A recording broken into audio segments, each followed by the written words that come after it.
Hey Evangel, I want to tell you about a lesson God's been teaching me about health. Not healing, but health. 13 years ago, I was diagnosed with rheumatoid arthritis and had swelling and pain in my toes, my ankles, my knees, my elbows, my wrists, and particularly bad were my hands. I couldn't clench a fist, I couldn't hold a pencil, I couldn't tie my shoes well, and going up and down the stairs at the high school I was working at became difficult, and I eventually had to resign from the job that I love.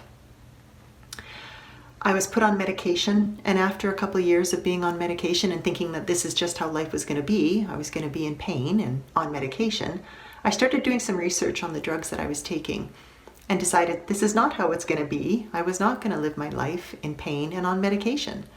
I started to do a little bit of research and started asking my doctor about being removed from the medication.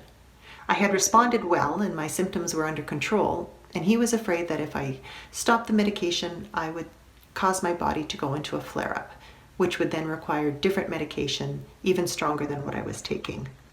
Again, I was kind of resigned to the fact that this is probably what life was going to be. And after a little bit of reading the research on the damage that these drugs can do, I decided that no, I really am not going to live this way. So I started to pray and ask God about healing and health, and he showed me a picture of a small black box with a little red button in the center that said reset. He promised that he was going to reset my immune system.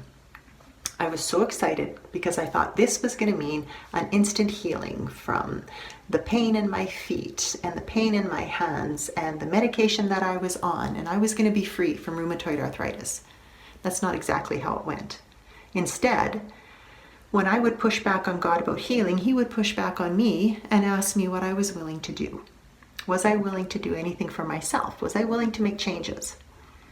So I started to do some research with his help. He guided me to a couple of different sites, and I started dabbling with diet, exercise, and even cleaning my house using natural products.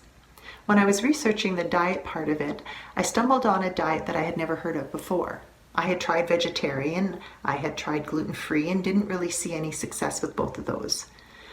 I decided it's a new style, why not? What could I lose? A few pounds maybe, and hopefully some change in my arthritis.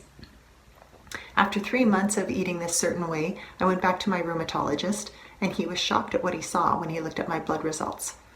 The inflammation markers in my blood had dropped dramatically from the last time. He encouraged me to keep going with what I was doing, so I did. 3 months later, I was back again, and the results were the same. Marked improvement in the markers in my blood. After 6 more months of eating this way, he decided he would finally allow me to reduce the medication that I was on. Ever so slowly, we started to reduce it to a point where it was minimal. Again, he wasn't really fond of the idea of going off completely, but when I insisted, he said fine, we would try it. That was 2.5 years ago. I've been off the one medication for over 2.5 years, and post-COVID, I'm hoping to get off the other one that I'm still on. What I've learned through all of this is God isn't just about instant healing. God is about long-term health. And we are responsible for some of that. We have a role to play in our own health and in our own healing. And it's up to us to take that initiative. It's up to us to follow his leading and see where he takes us.